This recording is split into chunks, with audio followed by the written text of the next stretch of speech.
लेकिन red alert उन इलाकों के लिए भी जारी है जहां पर आज पहले तो तकरीबन 10 से 11 बजे तक की जो बारिश सुबह शुरू हुई है 2:30 से 3 बजे के आसपास, ये 11 बजे के आसपास तक तकरीबन जारी रहेगी।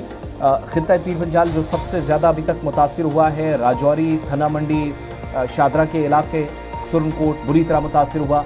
और अब तो रामबन की तस्वीरें भी सामने आना शुरू हो गई हैं, वहाँ पर भी आज सुबह सुबह नुकसान की इतलात है। बड़ी बात यह है कि आज राजौरी के अंदर, पुंछ के अंदर सुबह सुबह फिर से बारिश हुई है और पहले से ही 18 लोगों की मौत अभी तक हो चुकी है, जिसमें 10 बॉडीज जो हैं वो रिकवर की जा चुकी हैं। 8 लोग अब भी लापता हैं। टोटल 18 लोगों की मौत हुई है। 2 और नौजवानों के गायब होने की इतलात मौसूल हुई या लापता हैं। राजौरी मलिक मार्केट से इसकी कंफर्मेशन भी रात देर गई इंतजामिया की जानिब से की गई। तो कुल मिलाकर 8 लोग लापता हैं। 10 डेड बॉडीज सुरनकोट और राजौरी की एक बॉडी मिलाकर अभी तक रिकवर की गई है। इससे कंफर्मेशन यहां तक पहुंची कि 18 अमवात अभी तक हुई हैं।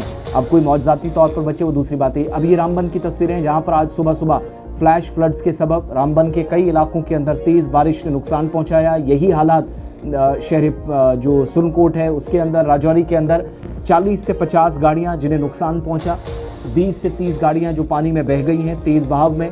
डिटेल्स जो हमारे पास हैं उसके मुताबिक फिर मड़ा के अंदर एक ही फैमिली के 8 लोग मारे गए, जिनमें से 3 बॉडीज रिकवर हुई हैं। अभी तक बाकी का कोई अता पता नहीं है। यही सूरत हाल बनी सांगला के अंदर, 5 में से 1 बॉडी वहां पर भी रिकवर की गई।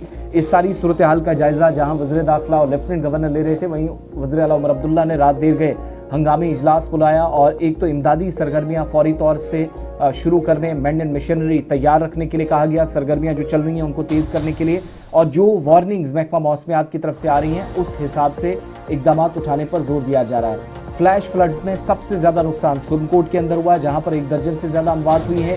सुरनकोट ब्लॉक के अंदर इतलात के मुताबिक अब महफूज मकामात पर सैकड़ों अफराद को मुंतकिल किया जा चुका है।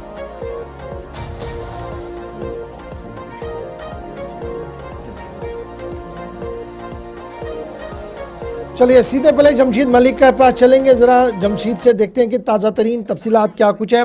जमशीद मलिक, ज़रा बताइएगा, मरने वालों की तादाद मुसलसल बढ़ रही है और अब इतलात और ख़बरें ये हैं कि 40 से ज़्यादा मकानों को नुकसान पहुंचा है एक ही इलाके के अंदर। फिर जो बस स्टैंड के विजुअल्स कल आप दिखा रहे थे वहाँ पर भी 40-50 गाड़ियाँ जो हैं वो तबाह हो चुकी हैं। क्या कुछ डिटेल्स अभी तक आ चुकी है? क्योंकि पूरी मैन एंड मशीनरी जो है वो ऑन अलर्ट है और इतलात और ख़बर ये है कि डिस्ट्रिक्ट एडमिनिस्ट्रेशन ने बाज़ाब्ता तौर पर कंट्रोल रूम कायम किया है जहां पर तमाम डिटेल्स रखी जा रही हैं। बिल्कुल गौर, जहाँ तक देर रात से बात करें, क्योंकि इंतजामिया की तरफ से अभी तक पूरी तरह कोई तफसील तो सामने नहीं रखी, मगर देर रात को म्यूनसिपलिटी की तरफ से कुछ चीजें जरूर सामने रखी गई। सिर्फ म्यूनसिपलिटी हदूद के अंदर 12.5 करोड़ रुपए का नुकसान जो अभी तक बताया गया था। उसके बाद कई ऐसी जगहें हैं जहाँ से नुकसान की खबरें अभी भी आना शुरू हुई और देर रात को भी एक खबर दोबारा गर्दिश हुई। वो गर्दिश ये थी कि मलिक मार्केट, शहर के बीचों बीच मलिक मार्केट जहाँ सबसे ज्यादा पानी ने इफेक्ट किया था, वहां से 2 नौजवान लड़के भी लापता है और वो भी ये कहा जा रहा है कि उनके घर के को भी पानी ने हिट किया था जहां वो किराए रेंट पर रहते थे। इस तरह आगे आहिस्ता आहिस्ता डिटेलिंग आना शुरू हुई और दूसरी तरफ एक और डेड बॉडी देर शाम को नौशहरा से बरामद कर ली थी। इस तरह राजौरी के अंदर ऑफिशियल तौर पर मरने वालों की तादाद भी 2 तक पहुंच चुकी थी और 4 के करीब जख्मी थे। तकरीबन 3 से 4 लोग अभी भी लापता बताए जा रहे हैं। मगर भारी नुकसान इस इलाके में हुआ क्योंकि आहिस्ता आहिस्ता चीजें सामने आना शुरू हुई है। राजौरी थाना मंडी की बात करें, इन इलाकों में नुकसान काफी हुआ। राजौरी शहर की बात करें, इसमें बहुत ज्यादा नुकसान हुआ और कल से ही जिला इंतजामिया पूरी तरह एक्टिव देखने को मिल रही थी। जहां उस हालात के बीच में भी जिला तरक्याती कमिश्नर की बात करें या SSP की बात करें, वो दोनों फील्ड में थे और लगातार लोगों के राब्ते में थे और बचाव कार्य में लगातार देखने को मिल रहे थे। हालांकि आज सुबह जो है बात करें कि कल जब हालात बिगड़े उसके बाद में भी सिचुएशन कुछ इसी तरीके की बनी थी और फिर हमने देखा था कि उस वक्त के जो डिप्टी कमिश्नर थे वो ऑन टोज आए और उन्होंने डिकंजक्ट इस शहर के अंदर ये जो वल्गर एरियाज़ है, हाई फ्लड जोन एरियाज़ है, वहाँ से आबादी को दूर निकालने की कोशिश काफ़ी की थी। लगता है कि वो डिसीजन उस वक्त अगर नहीं रोका गया होता शायद आज ये सूरत हाल नहीं होती इस पूरे शहर की। बिल्कुल। और 2018 में जिला प्रशासन कमीशन उस वक्त के डॉक्टर शाहिद इकबाल चौधरी ने बेला कॉलोनी के अंदर जितने भी तमीराती काम शुरू हुए थे या बने हुए ढांचे थे उनको गिराने का सिलसिला शुरू किया था। उस वक्त उन पर बड़े सवाल उठाए गए थे, चाहे सियासी या समाजी या दिगर लोगों की तरफ से ये कहा जा रहा था कि उन लोगों को इन्होंने बेघर किया है। मगर आज उस फैसले को बिल्कुल सही करार दिया जा रहा है। उसकी बड़ी वजह क्या है कि सबसे ज्यादा अफेक्टेड वही इलाका हुआ जहां से तकरीबन अभी तक गिनती परफेक्ट तो नहीं पता, मतलब ये कहा रहा है 100 से ज्यादा या 100 के आसपास गाड़ियां थी जो बह गई। मैं टोटल जिनको लॉस हुआ अभी इसका एग्जैक्ट फिगर इसका कंफर्म नहीं हुआ, मगर इस तरह के दावे किए जा रहे हैं। वो तमाम इलाका जहां वो उस वक्त ढांचे थे वो पूरी तरह सबसे ज्यादा मुतासर होने वाला इलाका था। और आज वहां ऐसा लग रहा है कि जैसे कल तक यहाँ वहां बस स्टैंड था और आज वहां ऐसा लग रहा है जैसे यहाँ सिर्फ नदी बरसों से बहती आ रही है।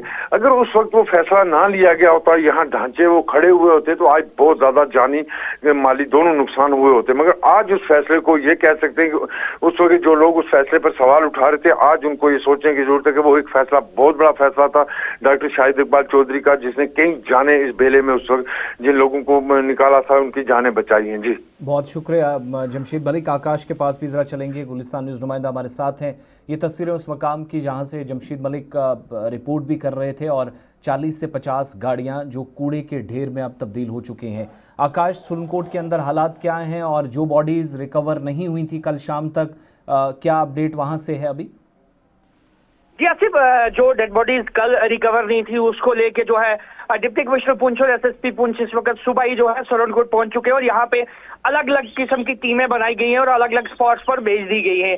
जिस तरीके की सांगले के हवाले से बात की, सांगला में जो काफी सारे लोग मिसिंग है या मड़ा में, दोनों तरफों में दोनों एरिया में जो है अलग अलग टीमें बनाई गई हैं और रेस्क्यू ऑपरेशन रात से ही चल रहा है। जिस तरीके से कल सुबह रेस्क्यू ऑपरेशन चला था उसको कंटिन्यू किया गया, इस वक्त थोड़ी सी उसमें तेजी की गई और मजीद लोगों को वहां भेजा गया है और सिविल लोग भी इसमें शामिल हो गए और अभी भी जो है बड़े पैमाने पे इन दोनों इलाकों में रेस्क्यू ऑपरेशन जारी है। जी आसिफ, मैक्सिमम एरियाज में जहां पर इंतजामिया कल नहीं पहुंच सकी थी, जहां सड़कें भी बीच में टूटी, काफ़ी नुकसान हुआ था, उन एरियाज में डिस्ट्रिक्ट हेडक्वार्टर या तहसील हेडक्वार्टर से राब्ता मुनक़ता हो गया था। क्या वहां पर टीमें मुतासरीन तक पहुंच सकी हैं और तकरीबन कितनी एक तादाद इन लोगों की बनती है जिनको अब सेफर प्लेसेस पर शिफ्ट करना पड़ा है?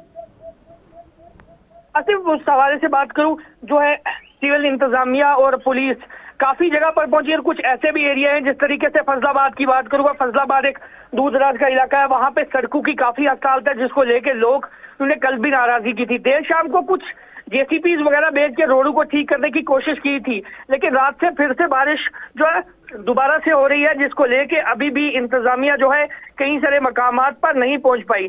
लेकिन जिस इलाकों में ज्यादा डेड बॉडीज थी, जहां पे लोगों का नुकसान हुआ था, वहां पे इंतजामिया कल सुबह से ही जो मुतरक है। जी आसिफ,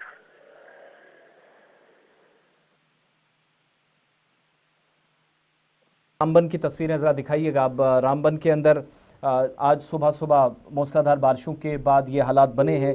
नदीम, क्या ये कहाँ की एग्जैक्टली तस्वीरें और क्या नुकसान यहाँ पर अभी तक हुआ है?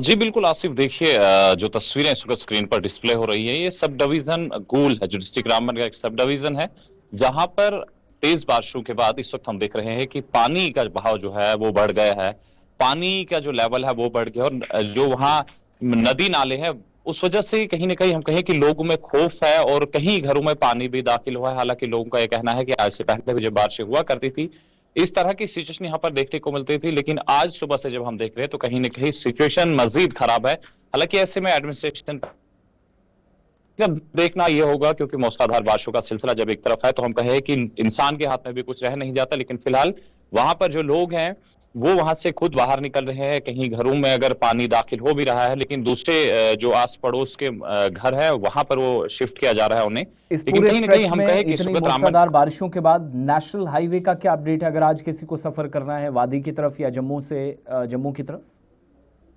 जी बिल्कुल, देखिए इस वक्त अगर हाईवे की बात करें, क्योंकि रामबन और बानिहाल सेक्टर में बारिश कुछ ज्यादा नहीं हो रही है, मूसलाधार बारिशों का सिलसिला अगर से देखने को मिल भी रहा है, लेकिन हल्के दर्जे में हाईवे पर ट्रैफिक दोनों तरफ से चल रहा है। लेकिन एडवाइजरी पहले से ही है कि मौसम मजीद खराब हो सकता है, मजीद के हालात बिगड़ सकते हैं, तो ऐसे में इस चीज का जो है ध्यान रखना जरूरी है कि कहीं हाईवे के बारे में अगर हम इंफॉर्मेशन ले उससे पहले तफसीलात फराहम करने के लिए बता रहे थे कि नेशनल हाईवे फिलहाल ओपन है।